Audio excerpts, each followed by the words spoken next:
Welcome back to our channel, guys. It's Z and Abs, Zabs DIY. Today we're going to show you how to reverse bleed your clutch. The tools that you need for this is Vauxhall Zafira, but you want a .4 brake and clutch fluid. You want this pump bottle where you pump and the fluid pumps in. 11mm socket with the ratchet.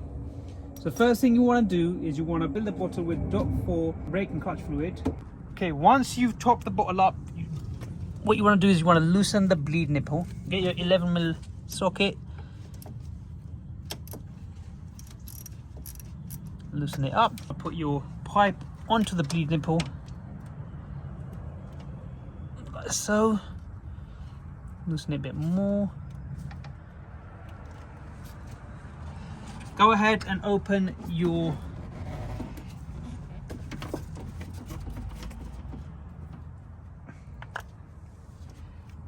fluid reservoir, and what you want to do is you put a rag underneath it. Reason being, because we're going to reverse bleed the clutch system. We're going to pump fluid from the ball into the bleed nipple, which is going to go reverse into your reservoir, and you're going to see a lot of fluid coming out. So now if you keep an eye on this pipe, I'm going to be pumping. So have a look at this pipe over here. So as you see, you've got fluid going in. Look at the reservoir, you'll see the fluid coming up, or shall I say out. Oh, it's coming up, it's coming up. There you go. So we have now completed our reverse clutch bleed, because we got the fluid coming out, which means it's got rid of all the air. Now what we can do, if you come around this side over here, is we're gonna lock the bleed nipple. So no air goes in. So no air goes in. Once we've done that,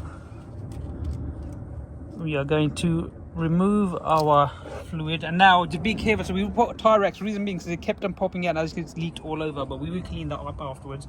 So be extremely careful with the pressure. The fluid will pop your pipe back out, so either hold it or have it connected with the Tyrex, tighten it up. We're going to tighten this up.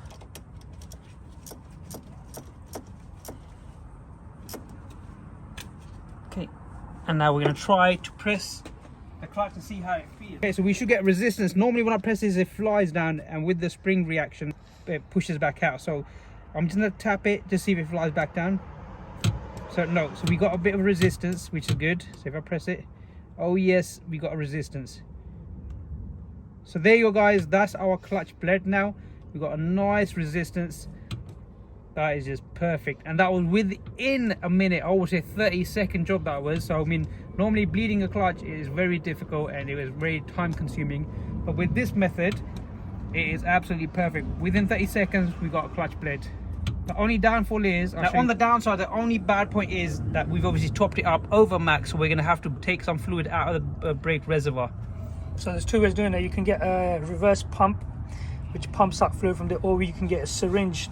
You know, the injection set syringe, you get that and just take out like that. This was only for demonstration purposes, reason being because as you can see, the clutch fluid is old and it's dirty, so we put new one through there.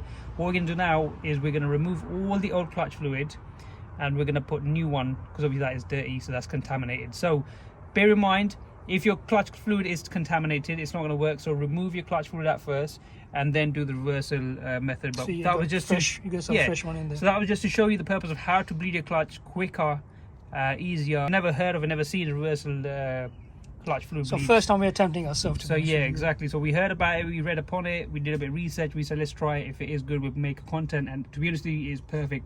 Within 30 seconds you're done. Guys, I hope you enjoyed this episode. Don't forget to like, subscribe and share. We'll see you in the next one.